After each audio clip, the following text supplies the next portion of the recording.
کبھی کبھی تاریخ صرف کتابوں میں نہیں، اینٹوں میں بھی چھپی ہوتی ہے۔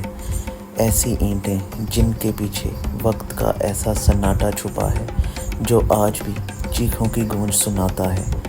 آج ہم بات کریں گے ان قلعوں کی جہاں مغل بادشاہوں کی شان کے ساتھ ساتھ ان کے راز، ان کے گناہ اور ان کے بھوت بھی قید ہیں۔ یہ ہیں مغل قلعوں میں چھپے ہوئے بھوت اور ان کے افسانے۔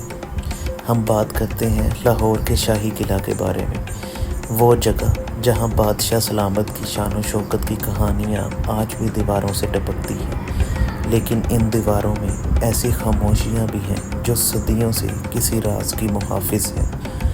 کہا جاتا ہے کہ اکبری محل کے نیچے زیر زمین راہداریوں میں رات کے وقت قدموں کی چاپ سنائی دیتی ہے، ایسے قدم جو آج کے نہیں پچھلی صدیوں کے ہیں۔ ایک محافظ بتاتا ہے کہ رات کے 2 بجے میں نے سنا کوئی نیچے راہداری میں چل رہا ہے۔ میں نے آواز دی، کون ہے وہاں؟ جواب آیا، ہم وہ ہیں جنہیں وقت بھول چکا ہے۔ کچھ کہتے ہیں کہ یہ آوازیں ان مغل شہزادوں کی ہیں جنہیں قید کر کے یہیں ختم کر دیا گیا تھا، اور کچھ مانتے ہیں کہ ان میں وہ روحیں بھی موجود ہیں جو کبھی اس قلعے کے ظلم کی گواہ رہی ہیں۔ اب بات کرتے ہیں دلی کے لال قلعہ کے بارے میں، جہاں کبھی شہنشاہ شاہ جہاں کی قدموں کی دھوم تھی۔ اب وہاں رات کے بعد ایک خاموشی راج کرتی ہے۔ کہا جاتا ہے کہ دیوان خاص کے پاس جب رات گہری ہوتی ہے تو ایک بوڑھا شخص سفید لباس میں بیٹھا قرآن پڑھتا دکھائی دیتا ہے، لیکن جب کوئی قریب جاتا ہے تو وہ غائب ہو جاتا ہے۔ میں نے خود دیکھا، وہ نور میں لپٹا ہوا تھا، جیسے کسی شہزادے کی روح عبادت کر رہی ہو۔ کچھ مورخ کہتے ہیں یہ شاید داروغہ کی روح ہے جو ان درباروں کی وفاداری میں مر گیا اور آج بھی اپنی پہرہ داری پوری کر رہا ہے۔ اکبر اعظم کے خوابوں کا شہر فتح پور سیکری، یہ وہ جگہ تھی جہاں بادشاہوں نے انصاف بانٹا، لیکن رات کو انصاف مانگنے والوں کی آہیں آج بھی سنی جاتی ہیں۔ کہا جاتا ہے کہ بلند دروازہ کے نیچے رات کے تیسرے پہر ایک عورت کی چیخ گونجتی ہے۔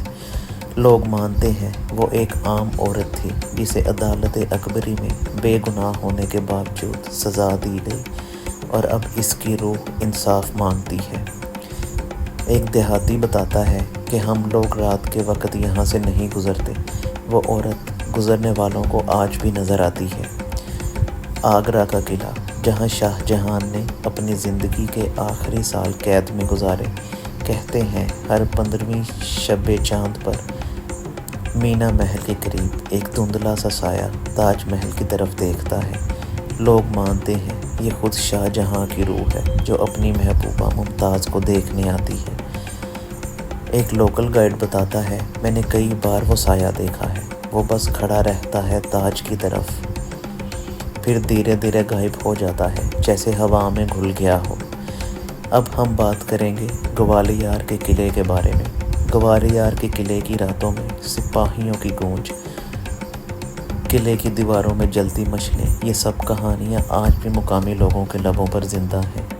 کبھی کوئی کہتا ہے کسی محل میں راگنی کی آواز آتی ہے، تو کوئی کہتا ہے کسی راجکماری کی آنکھیں آج بھی ان دیواروں سے جھانکتی ہیں۔ تاریخ کہتی ہے قلعے مٹی سے بنتے ہیں، لیکن حقیقت یہ ہے یہ انسانوں کے جذبات، ان کے گناہوں اور ان کے خوابوں سے بنے ہوتے ہیں، اور جب خواب ادھورے رہ جائیں تو وہ بھوت بن کر انہی دیواروں میں قید ہو جاتے ہیں۔ تو اگلی بار جب آپ کسی مغل قلعے کی سیر کریں تو صرف تصویریں نہ دیکھیں، ذرا سناٹا سننے کی کوشش کریں، شاید کوئی پرانی روح آپ سے بات کرنا چاہتی ہو۔ یہ تھی مغل قلعوں میں چھپی ہوئی بھوتیاں کہانیاں۔ اگلی قسط میں ہم چلیں گے راجپوتانہ کے آسیب زدہ محلات کی طرف۔ دوستو، اگر آپ کو یہ ویڈیو پسند آئی ہو، ویڈیو کو لائک اور چینل کو سبسکرائب ضرور کریں۔